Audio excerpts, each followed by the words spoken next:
प्रभु यीशु मसीह के मधुर और सामर्थ्य नाम में आपको प्रेमी सलाम। डेली बाइबल संदेश में आपका हार्दिक स्वागत है। आज 16 फरवरी है और परमेश्वर को धन्यवाद कि उसने हमें फिर से एक नया दिन दिया है, एक नया सवेरा दिया है, ताकि हम अपने जीवन के चाल चलन, सोच विचार और आचरण के द्वारा उस परमेश्वर को महिमा दें जिसने हमें ये आज की जिंदगी दी है। और वैसे भी हमारी जिंदगी उसकी अमानत है, क्योंकि उसने हमें अपने पुत्र प्रभु यीशु मसीह के बलिदान के द्वारा, उसके निर्दोष निष्कलंक लहू के द्वारा हमें खरीद लिया है। शैतान के हाथों से, पाप और गुलामी के जंजीरों से छुड़ाकर हमें उसने मोल ले लिया है। अब हम उसके हैं। पहले कभी हम शैतान के हाथों में, पाप के बाजार में बिके हुए थे, लेकिन परमेश्वर ने अपने पुत्र प्रभु यीशु मसीह के लहू से हमें खरीद कर अपना बनाया है। हमें अपनी पवित्र आत्मा दी है, हमें पापों की क्षमा दी है, नया जीवन दिया है, हमें अपनी संतान बनाया है और हमारे नाम जीवन की किताब में लिख दिया है। कितनी धन्य आशा है हमारे पास कि एक दिन जब हम संसार को छोड़ेंगे, हम अनंत काल के लिए स्वर्ग में वास करेंगे, जिसे उसने आपके लिए और मेरे लिए तैयार किया है।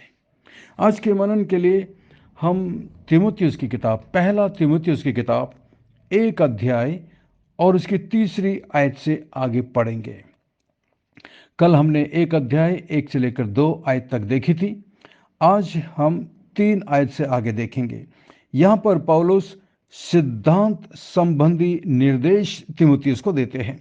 तीमुथियुस एक जवान लड़का है जो कि पौलुस के द्वारा प्रभु में लाया गया। उसे शिक्षा दी गई, ट्रेनिंग दी गई। पौलुस के साथ काफ़ी समय बिताने के बाद पौलुस उस पर अब इतना भरोसा करता है कि पौलुस उसे इफिसुस की कलीसिया को संभालने के लिए भेजता है, क्योंकि वहाँ पर कुछ विश्वासी हैं जिन्होंने यीशु मसीह पर विश्वास किया है, लेकिन पौलुस के सुनने में आया है कि वहाँ पर भी झूठे प्रचारकों ने, झूठे शिक्षकों ने जाकर झूठी शिक्षा का प्रचार करना शुरू किया है, और इस वजह से वहाँ पर नए विश्वासी विश्वास से भटक रहे थे। इसलिए पौलुस ने तीमुथियुस को एक अधिकार के साथ भेजा कि जा, मैं तुझे भेजता हूं, और जाकर तुझे क्या करना है वो हम यहाँ पर पढ़ सकते हैं। 3 आयत में, जैसे मैंने मकिदुनिया को जाते समय तुझे समझाया था कि इफिसुस में रहकर कितनों को आज्ञा दे कि वे और प्रकार की शिक्षा ना दें।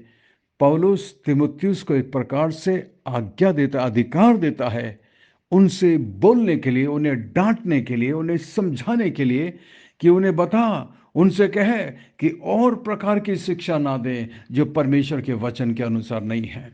और आज यही हो रहा है। सोशल मीडिया का जमाना है, चारों तरफ झूठी शिक्षाएं धड़ल्ले से फैल रही है।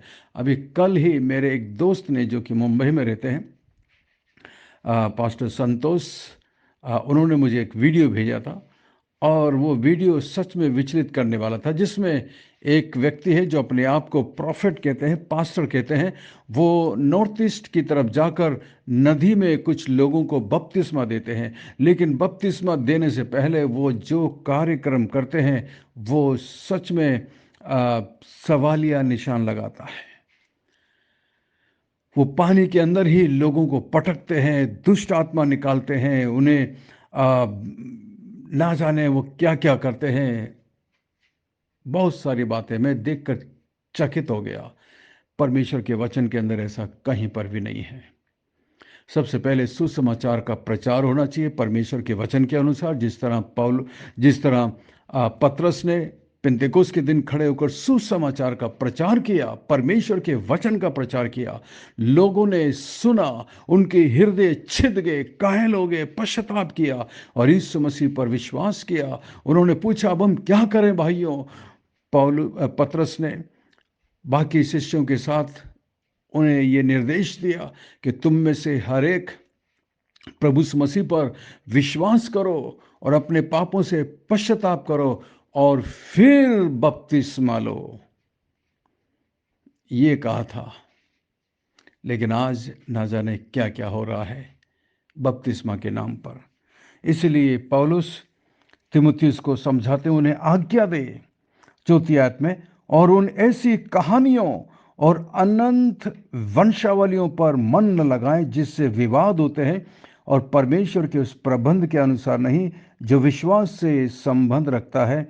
वैसे ही फिर भी कहता हूं, पौलुस कहते हैं, कोई फायदा नहीं है फालतू के विवाद करने से।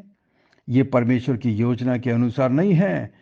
कथा, कहानी और वंशावलियों पर हमें बहस करने की आवश्यकता नहीं।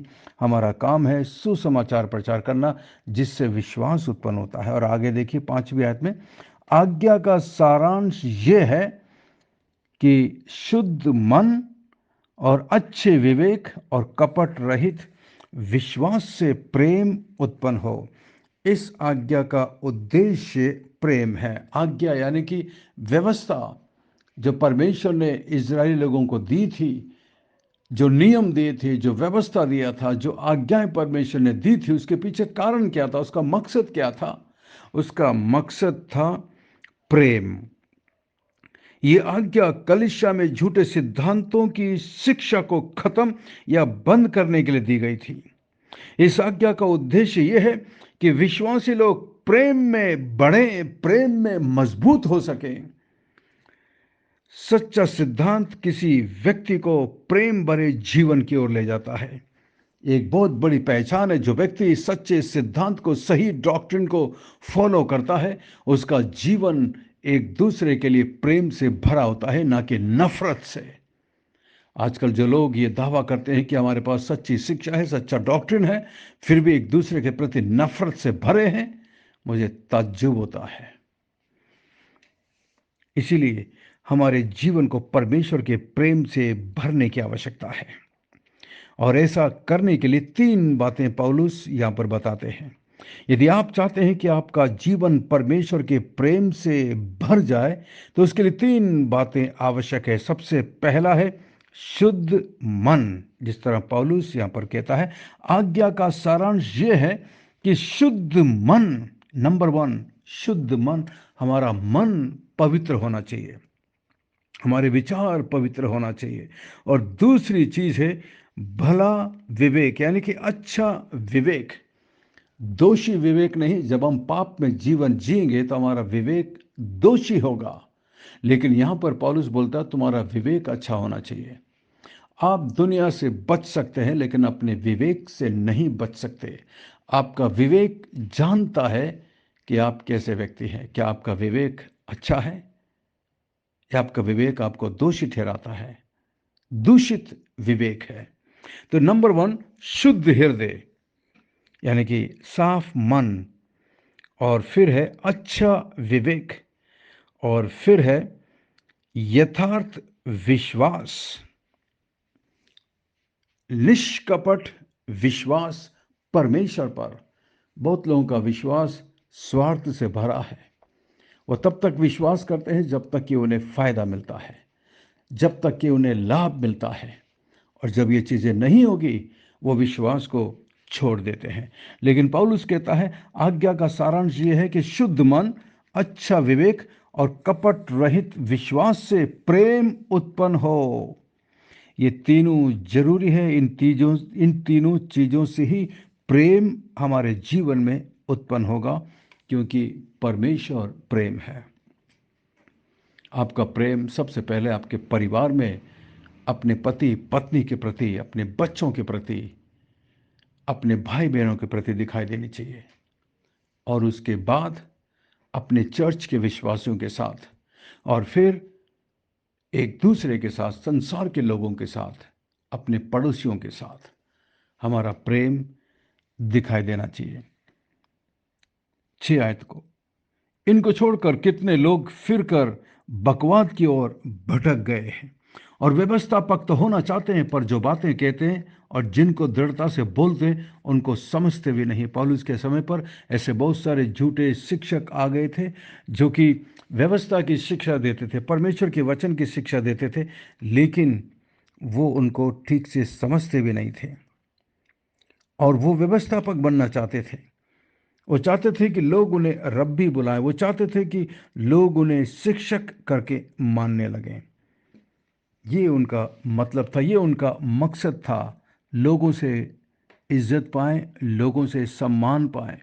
लेकिन वास्तव में क्या होना चाहिए? शुद्ध विवेक, अच्छा मन होना चाहिए। शुद्ध मन और अच्छा विवेक और कपट रहित विश्वास होना चाहिए।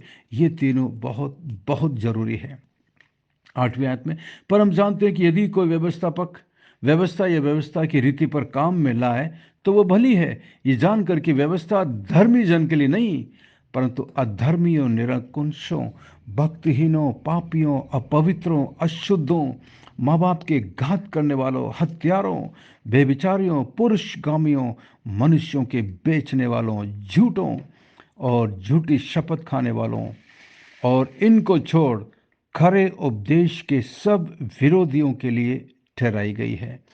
तो व्यवस्था धर्मियों के लिए नहीं होती, नियम और व्यवस्था खराब लोगों के लिए होती है। क्योंकि जो व्यक्ति सही जीवन जी रहा है उसको क्या मतलब है व्यवस्था से? कोई मतलब नहीं। इसलिए आगे पौलुस कहता है 11वीं आयत में, यही परम धन्य परमेश्वर की महिमा के उस सुसमाचार के अनुसार है जो मुझे सौंपा गया है। इसलिए पौलुस कहता है यह है वो सुसमाचार जो मुझे सौंपा गया है, जो परम धन्य परमेश्वर की महिमा के लिए है। इसलिए झूठे शिक्षकों से सावधान रहने की आवश्यकता है। हमें अपने आप को जांचना है कि क्या मैं परमेश्वर के प्रेम में बढ़ रहा हूं कि नहीं बढ़ रहा हूं। क्या मेरे अंदर सच्चा प्रेम है एक दूसरे के लिए, परमेश्वर की सेवा के लिए, परमेश्वर के लोगों के लिए? यह है व्यवस्था का सारांश। जो भी व्यवस्था परमेश्वर ने बाइबल में हमें दी है उसका मकसद, उसका उद्देश्य यह है कि हमारे जीवन में प्रेम उत्पन्न हो। और वो कैसे उत्पन्न होगा? जैसा कि 3 चीज़ जरूरी है।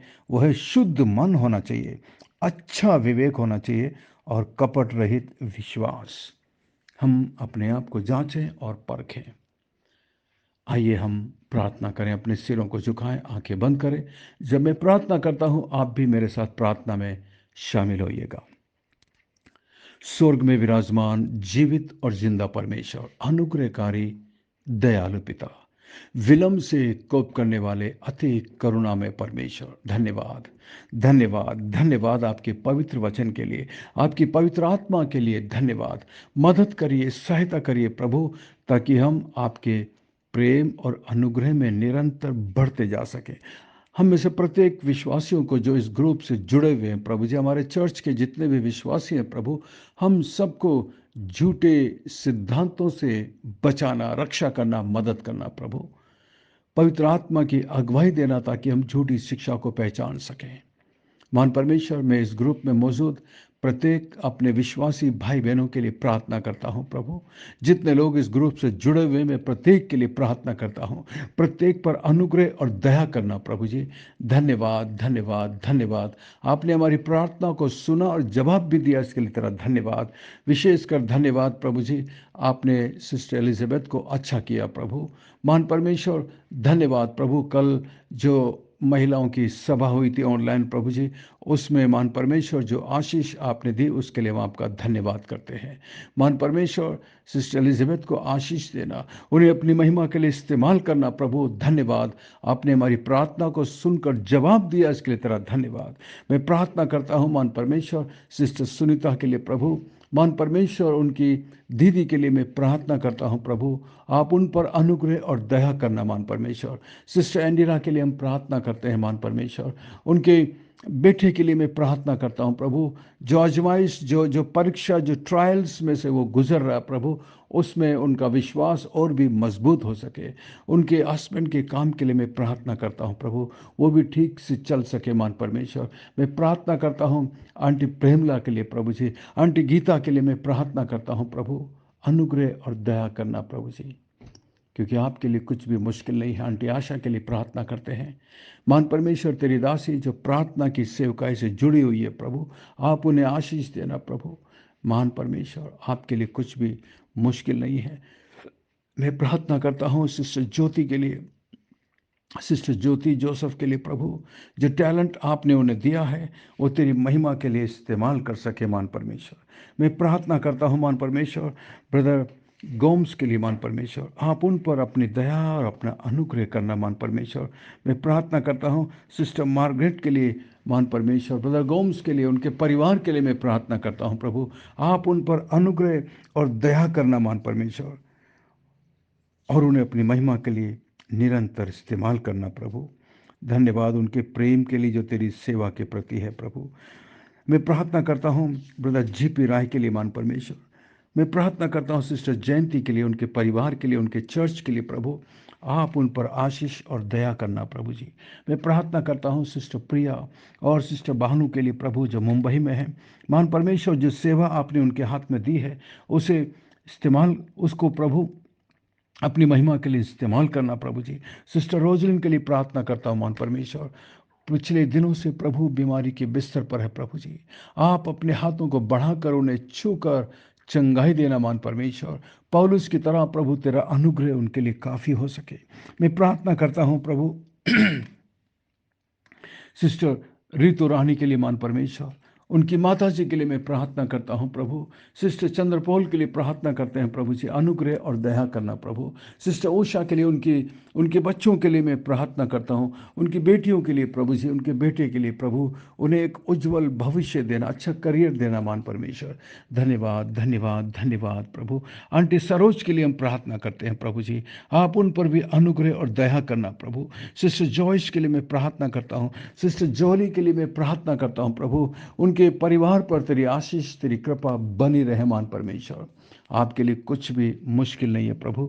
मैं प्रार्थना करता हूँ सिस्टर रेचल के लिए प्रभु, उनकी बेटी मैगी के लिए मैं प्रार्थना करता हूँ प्रभु, उनके परिवार के लिए मैं प्रार्थना करता हूँ, ब्रदर गैरी के लिए, और प्रभु जी उनकी वाइफ के लिए प्रार्थना करता हूँ, सिस्टर मैगी के लिए प्रभु जी, उन पर भी आप अनुग्रह और दया करना प्रभु, उनके बच्चों पर आशीष देना प्रभु जी। प्रार्थना करते हैं भाई जितेंद्र के लिए प्रभु जी, उनकी पत्नी के लिए, उनके बच्चों के लिए प्रभु जी, उन सब पर अपनी अनुग्रह, अपनी कृपा करना, उनके बिजनेस पर आप आशीष देना प्रभु जी। जितने भी लोग उनके साथ काम करते हैं उन सब पर आपकी दया, आपका अनुग्रह बना रहे मान परमेश्वर। मैं प्रार्थना करता हूँ मान परमेश्वर सिस्टर रियोना के लिए और रेनल के लिए मान परमेश्वर, और ब्रदर ट्रेवर के लिए मैं प्रार्थना करता हूँ, ब्रदर अमित के लिए प्रार्थना करता हूँ प्रभु जी, आपकी कृपा उनके जीवन पर बनी रहे। शैतान की हर एक आजमाइश में आप उनकी रक्षा और मदद करना, उनके घर की हर एक आवश्यकताओं को अपने स्वर्गीय भंडार से पूरा करना प्रभु। मैं प्रार्थना करता हूँ सिस्टर रीना रॉय के लिए प्रभु जी, आपकी आशीष, आपकी दया उनके जीवन पर रहे प्रभु जी। मैं प्रार्थना करता हूँ सिस्टर पूजा प्रवीण के लिए प्रभु जी, उनके हस्बैंड के लिए मैं प्रार्थना करता हूँ, उनके बच्चों के लिए और उनके नाती पोतों के लिए भी मैं प्रार्थना करता हूँ प्रभु जी। तेरी आशीष उनके जीवन पर निरंतर रहे प्रभु। सिस्टर दमयंती को आशीष देना प्रभु, उनके परिवार को, उनके बच्चों को, उनके हस्बैंड को, उनके जॉब पर आशीष देना मान परमेश्वर।